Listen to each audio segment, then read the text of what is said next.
Well, the Afcon 2023 has come and gone, and let me tell you, there were so many pockets of wisdom that were embedded within this competition. Right, John, Fut-Afrique, we continue to test your knowledge. It's that time of the show where we get to answer last week's trivia question before we throw forward to this week's question. And who better to do it with than my partner in crime, my right hand. He's sitting on the left, though.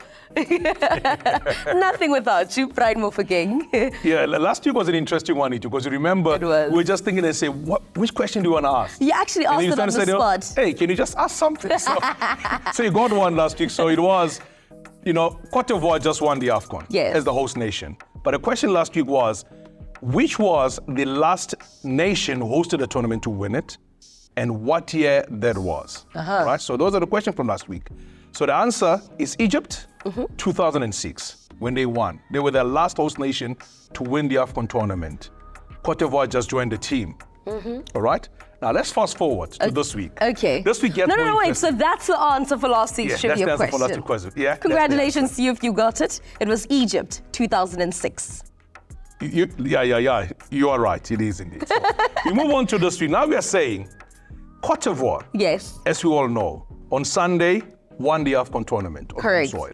Their third title overall. Accurate. What you're asking you is, since inception of the Afcon tournament in 1957, all right, how many host nations have won the competition? Alrighty, let's remember that this is a biannual competition, which means that it takes place every 2 years. It moves around the African continent, and also we've had certain years where teams were co-hosting the competition. So you really have to go back to answer this question. If you think you know the answer, make sure that you interact with us on all social media platforms. It is at Fut-Afrique. Use the hashtag, the only one that matters, hashtag Fut-Afrique. Now, Brian, let's get into the conversation as we wrap up all the festivities that took place out in Cote d'Ivoire. I don't know about you, but the anthem for the African Cup of Nations is one of my favorite songs that I will remember for a lifetime. I got to tell you, on Sunday I covered the final. That was between Cote d'Ivoire and Nigeria. What a moment. I mean, I was sitting and thinking to myself, when you look at the record books, coming into the final match, Nigeria had done very well. Of course. Every time they scored, only one nation scored after they scored, and that was South Africa in the semi-finals. So the question was, when they scored against Cote d'Ivoire, would Cote d'Ivoire be able to score goals against Nigeria, one? Or will Nigeria remain the way they've done in all the other matches by the Bafana match? But you look at that, right? And I hope in your head you're also just like, but this is a Cote d'Ivoire side that has been the king of comebacks in this competition. It is indeed, but the question was, the last time His Excellency was in a stadium. Yes.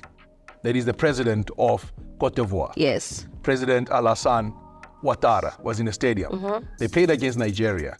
They lost that game by 1-0 in front of a capacity stadium, packed to the rafters. Of course. So this time was, can they come back after conceding first in a game where they look slightly better? They look much, much better.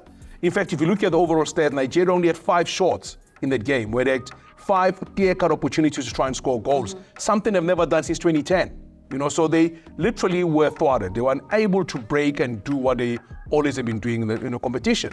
I saw Nigeria made a change in the starting 11. Chukwueze started instead of the Simon starting on the day. Because of his performance in the game against South Africa, was given a bet to actually start in a game. But Cote d'Ivoire were absolutely brilliant. Max Gradel was something else. You talk about Seri, who eventually made the best 11 as well. Was brilliant to watch as well overall. And also you saw Aurier.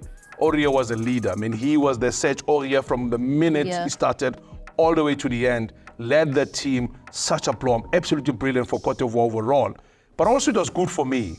One story that I actually loved about it was the fact that you got MS Faye. Takes over just as they get into the knockout stages. Absolutely. And becomes the first coach to win the competition, having not started as a coach of the team at the Afcon tournament. Incredible story, by the way. How he went about his business was absolutely brilliant. 4 matches, 4 wins. Yes, you got a draw that they had against Senegal, eventually won on penalties. But it was how he changed the fortunes of the team. Yeah. And Kessie eventually took over and showed that he's the leader of this team. Yeah. You know, Adingra for me was something else. Absolutely. Before we get into the players, I want us to Yeah. go back to Faye, right? So he joins now the list Yeah. of your Alusise, Belmadi. Yeah. What does this say then about African coaches being able to win this competition? You know what is very important about Faye is that if you remember in 2006, when Egypt hosted the tournament, Yeah. he was still a player then. Yes, when they yes. lost the competition. 2008, they didn't pay that well. He also was still a player. 2010, he played also, and then he also was part of the team that came to South Africa in 2010 as well for the FIFA World Cup. But he therefore was, after retiring from, he was playing for Nantes, he became a coach, and he became assistant coach to Luis Gasset when he was in charge of the team. But he's the man in charge of the 23 team of Cote d'Ivoire.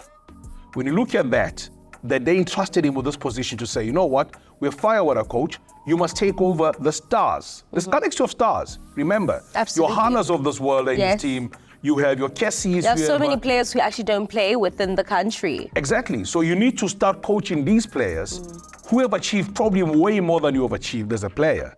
How do you control that? How do you make sure you balance things out? And how he handled it was absolutely brilliant. I mean, he took over on his birthday, by the way. Yep, and they secured a victory. You know, you got to tell us, what a story it is. And they secured a victory. I think from there, it was confirmation that it's Written in already the been stars. written in the stars. Yeah. Well, don't go anywhere. When we come back, the conversation does continue as we relive the magical moments that took place out in Cote d'Ivoire 2023.